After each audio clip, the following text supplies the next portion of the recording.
我哋今次呢個項目叫做色色色，向灣區出發，盡顯世界色彩，係由香港印刷業商會主辦，我哋嘅中心 APEC 印刷科技研究中心執行，兼且我哋獲得文創產業發展處嘅鼎力支持。今次我哋參加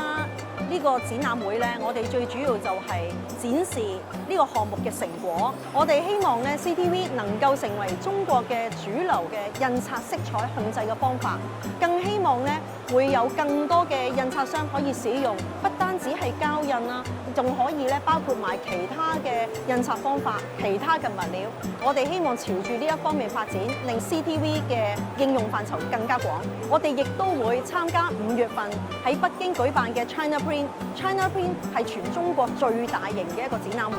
所以咧我哋都希望咧大家咧都可以前來參觀。當然，我哋要特別鳴謝文創產業發展處嘅鼎力支持。